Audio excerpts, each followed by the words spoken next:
Years ago, I was nothing more than a shadow in the hallways of my youth.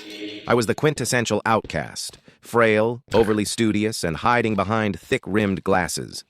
I was an easy target for the cruel jokes and the relentless bullying of those who needed someone to look down upon to feel tall.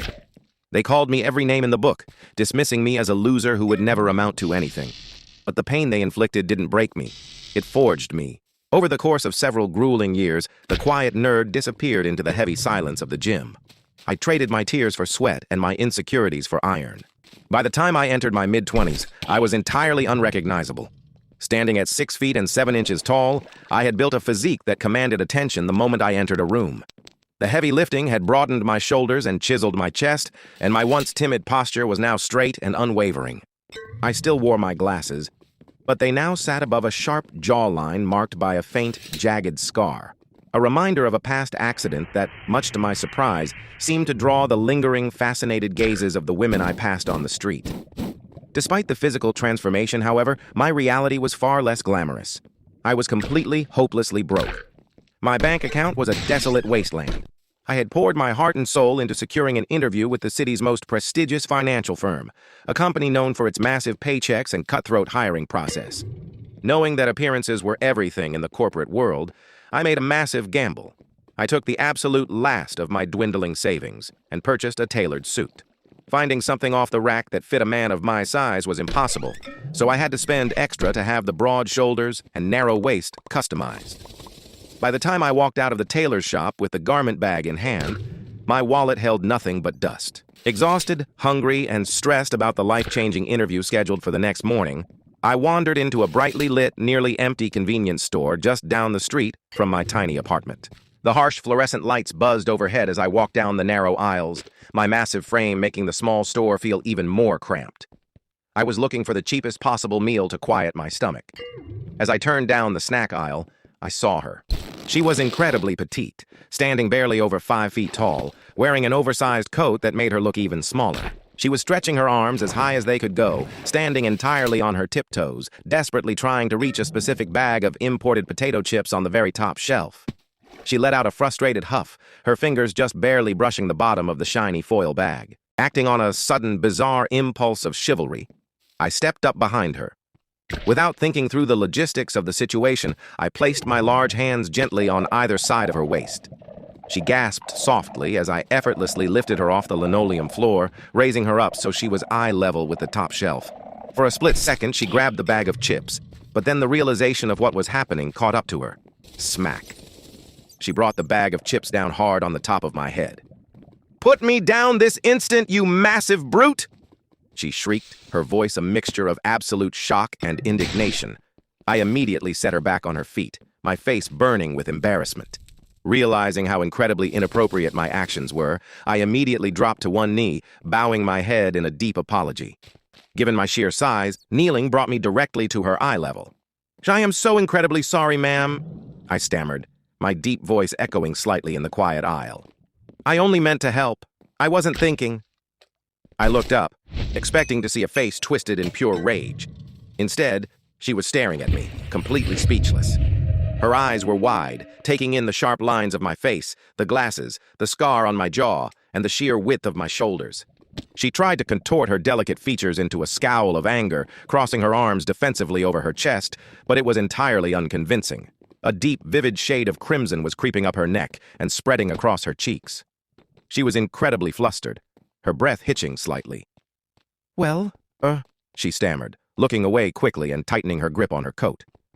You shouldn't just go around picking people up. It's completely improper." Despite her harsh words, she didn't step away. "You are absolutely right. Please allow me to pay for your snacks as a formal apology," I offered, standing back up to my full height.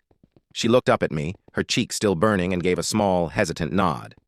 I walked her to the cash register, took the chips, and handed the cashier the absolute last few coins and crumpled bills I had in my pocket. I had just enough to cover her chips and a single cheap strawberry lollipop for myself. I handed her the bag with a polite smile, wished her a good evening, and walked out into the cold night air, my stomach growling but my conscience clear.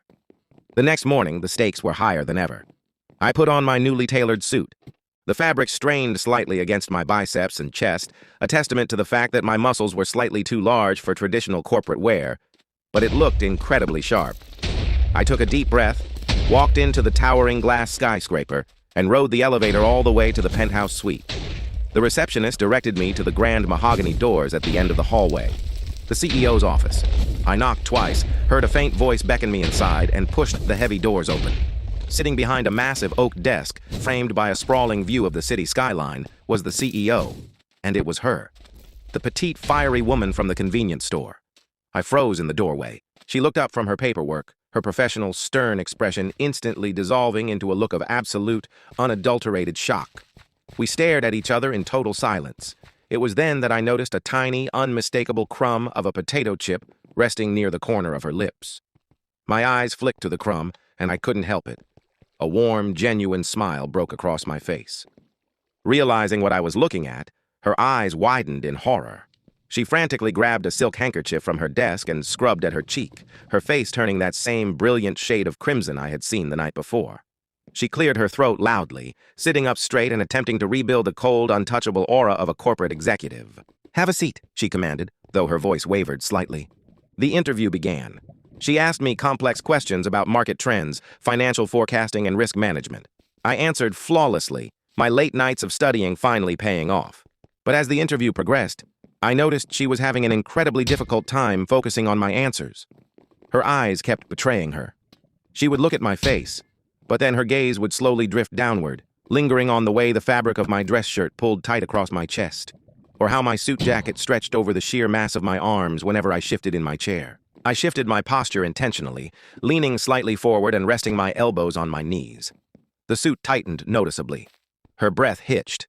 She quickly looked down at my resume, pretending to read, but the paper in her hands was visibly trembling. The tough, tsundere exterior she was desperately trying to maintain was completely falling apart under the weight of her own flustered thoughts. Your qualifications are highly impressive," she managed to say, avoiding my eyes. "We expect a lot from our analysts. Are you prepared for the workload?"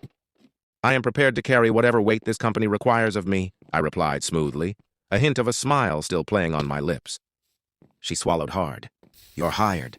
Report to the 4th floor on Monday." I had secured the job of my dreams. But as I walked out of the building, the harsh reality of my financial situation settled back over me.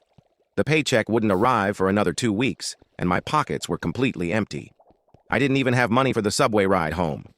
I sighed, preparing myself for the long walk. But as I stepped onto the pavement, I looked down. Sitting perfectly folded beneath the heel of my polished leather shoe was a crisp, brand-new $100 bill. There was no one around who could have dropped it. I looked back up toward the penthouse window of the skyscraper. I couldn't see her, but I knew. The notoriously strict, cold CEO had left it there for me. Starting the new job was a surreal experience. My colleagues had warned me that the CEO was a phantom, a ruthless leader who stayed locked in her penthouse suite and rarely interacted with the lower-level employees. But over the next few weeks, that reputation completely evaporated. She started finding every possible excuse to visit the 4th floor. I would be at my desk, typing up a financial report, and suddenly smell the faint, elegant scent of her perfume. I would look up to see her pacing slowly past my cubicle, her arms crossed, pretending to inspect the filing cabinets. But whenever I caught her eye, she would immediately look away, her face flushing, and quickly march back to the elevator. She started demanding daily in-person progress reports from me in her office. These meetings rarely involved actual work. They consisted of me sitting in front of her desk while she nervously played with her expensive pens, attempting to act annoyed by my presence while simultaneously refusing to dismiss me. The entire office noticed. The rumors spread like wildfire. The Ice Queen had completely melted and everyone knew exactly who was responsible. The boiling point finally arrived one rainy Tuesday evening. The office had completely emptied out, save for the two of us. I was packing up my briefcase when she suddenly appeared at my desk. She wasn't wearing her usual pristine blazer. Her hair was slightly messy and she looked incredibly nervous. "You made a mistake on page 4 of the quarterly projection," she said sharply, refusing to make eye contact. I looked at the document. It was flawless. "Did I?" I asked softly, stepping closer to her. Because of our massive height difference, she had to crane her neck all the way back to look up at my face. "Yes," she whispered, the strict CEO persona completely vanishing. She reached out, her small, delicate fingers gently gripping the lapel of my suit jacket. "And the only acceptable apology is for you to take me to dinner." tonight." I smiled, reaching down and gently covering her small hand with my large one. "I would be honored." That dinner was the beginning of the rest of our lives. Away from the pressures of the corporate world, she finally let her guard down. She was brilliant, fiercely protective, and deeply caring underneath her tough exterior. We became an unstoppable team. Within a few years, we were married in a quiet, beautiful ceremony by the ocean. She stood on a small wooden box just to reach my lips for our first kiss as husband and wife.